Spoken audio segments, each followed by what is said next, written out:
নমস্কার সকলকে, Mithu's kitchen official চ্যানেলে আপনাদের সকলকে স্বাগত জানাই। আশা করি আপনারা যেখান থেকে আমার এই ভিডিওটি দেখছেন আপনারা সকলে ভালো আছেন এবং সুস্থ আছেন। আজকে আপনাদের সাথে শেয়ার করে নেব চিকেন দো পেঁয়াজার রেসিপি। একদমই ঘরোয়াভাবে খুবই লোভনীয় খেতে হয়, জামাই ষষ্ঠী স্পেশাল একটি রেসিপি বলতে পারেন। তাহলে চলুন রেসিপি শুরু করা যাক। তার জন্য প্রথমে আমি একটি বোলের মধ্যে 750 গ্রাম চিকেন ভালো করে পরিষ্কার করে ধুয়ে নিয়েছি। তারপরে এর মধ্যে দিয়েছি পরিমাণ মতো নুন, ছোটো চামচের 1 চামচ গোলমরিচের গুঁড়ো এবং 2 চামচ টক দই দিয়েছি। টক দই কিন্তু এর থেকে বেশি দেওয়ার প্রয়োজন নেই, 750 গ্রাম চিকেনের জন্য ছোটো চামচের 2 চামচ টক দই দেওয়াই যথেষ্ট। খুব ভালো করে চিকেনটাকে ম্যারিনেট করে নেব সমস্ত কিছুর সাথে, এবং ম্যারিনেট করে আমি এখানে 2 ঘন্টা রেখে দেব। তাতে করে চিকেনটা ভীষণ জুসি এবং সফট হবে। হাতে যদি বেশি সময় থাকে সেই ক্ষেত্রে আপনারা ওভারনাইটও রাখতে পারেন, অথবা 4 থেকে 5 ঘন্টাও এটাকে ম্যারিনেট করে রেখে দিতে পারেন। আমি এখানে 2 ঘন্টা মতোই রেখেছিলাম।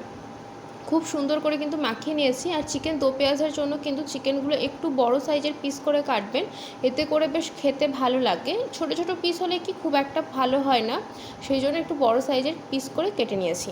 ঢাকা দিয়ে 2 ঘন্টার জন্য রেখে দিয়েছি। এরপরে একটা আমরা মশলার পেস্ট বানিয়ে নেব। সেই জন্য এখানে দিয়েছি 4 থেকে 5 টুকরো আদা, 6 থেকে 7টা কাঁচা পাকা লঙ্কা দিয়েছি এবং 20 থেকে 25 কোয়া রসুন। রসুনটা এখানে কিন্তু অনেকটা পরিমাণে দিতে হবে। তারপরে সামান্য পরিমাণ জল দিয়ে খুব সুন্দর করে কিন্তু একটা পেস্ট আমরা এখানে রেডি করে নিয়েছি। আর কাঁচা লঙ্কাটা যে যেমন ঝাল খেতে পছন্দ করবেন সেই মতো দেবেন। তারপর এখানে 4টে মাঝারি সাইজের পেঁয়াজ ছোটো ছোটো করে কেটে নিয়েছিলাম, সেটাকে অল্প পরিমাণে জল দিয়ে মিক্সিং জারের মধ্যে খুব সুন্দর করে একটা পেঁয়াজের পেস্ট আমরা রেডি করে নিয়েছি।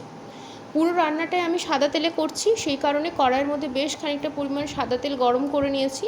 তেলটা যখন খুব ভালো করে গরম হয়ে যাবে তখন এর মধ্যে আমরা ফোড়ন দিয়ে দেব। ফোড়নের মধ্যে আমি এখানে দিয়েছি এলাচ, লবঙ্গ এবং দারচিনি। ফোড়নটা দেওয়ার সাথে সাথে যখন দেখবেন ফোড়নটা একটু ভাজা ভাজা হয়ে আসছে, ঠিক সেই পর্যায়ে পেঁয়াজ যে পেস্টটা আমরা রেডি করে রেখেছিলাম সেই পেঁয়াজের পেস্টটা এর মধ্যে দিয়ে দেবো। আমি কিন্তু যতটা পরিমাণ আপনাদেরকে এখানে দেখাচ্ছি পুরোটাই কিন্তু 750 গ্রাম চিকেনের মাপ করে কিন্তু মশলাপাতিগুলো দেখাচ্ছি। আপনারা যদি বেশি পরিমাণে চিকেন করেন সেক্ষেত্রে কিন্তু সমস্ত মশলার পরিমাণও কিন্তু বেশি পরিমাণে দিতে হবে।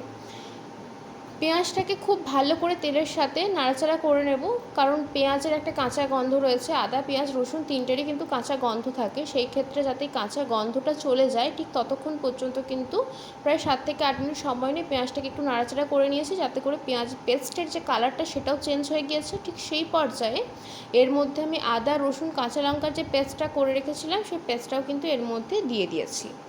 এই পেস্টটা দেওয়ার পরও খুব ভালো করে মশলাটাকে কষাবো, তাতে করে কি হবে আদা রসুনের যে কাঁচা গন্ধ থাকে সেটাও যেন একদম চলে যায়, সেই গন্ধটা যাতে না থাকে সেই ক্ষেত্রে মশলাটাকে খুব ভালো করে এখানে আমি কষিয়ে নিচ্ছি।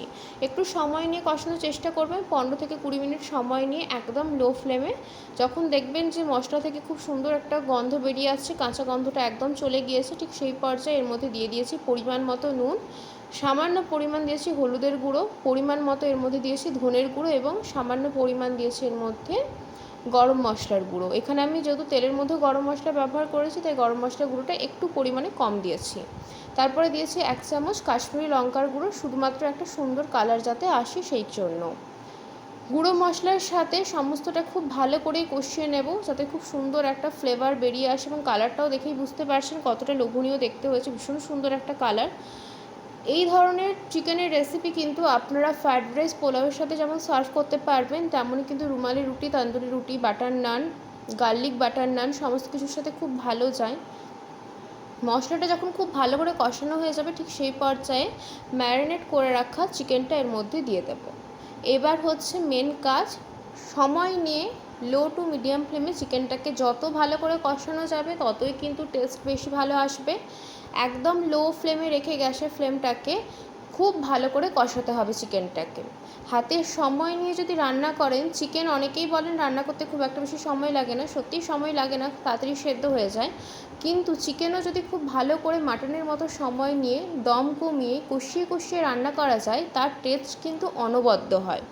নর্মালি চটজলদি যে রান্না হয়ে যায় তার চাইতে কিন্তু বহু গুণে ভালো টেস্ট হয়। ঢাকা দিয়ে আমি 25 মিনিট একদম লো ফ্লেমে রেখে দিয়েছিলাম, চিকেনটা যাতে একটু সেদ্ধ হয়ে আসে।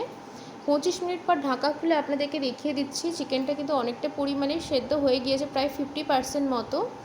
আবারও ঢাকা খুলে আমি এখানে খুব ভালো করে একটু নাড়াচাড়া করে নিয়েছি। একদম শুকনো শুকনো হয়ে গিয়েছে, দেখেই বুঝতে পারছেন তেলটা কিন্তু অনেকটা পরিমাণে ছেড়ে দিয়েছে। ঢাকা দিয়ে আমি আবারও 25 মিনিট লো ফ্লেমে রেখেছিলাম।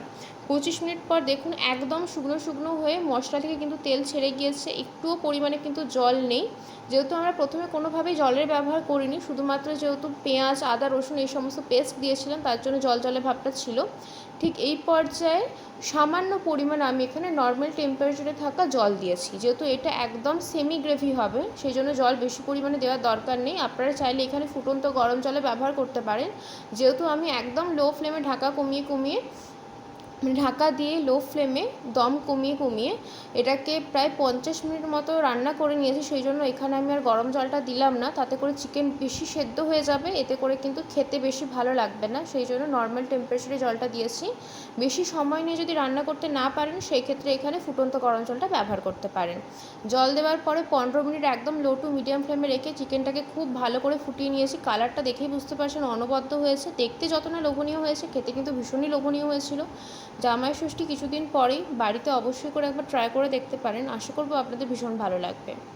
ঠিক এই পর্যায়ে একটি ফ্রাইং প্যানের মধ্যে দিয়েছি 1 চামচ গাওয়া ঘি। ঘিটা খুব ভালো করে মেল্ট হয়ে আসলে এর মধ্যে দিয়েছি 2টো শুকনো লঙ্কা।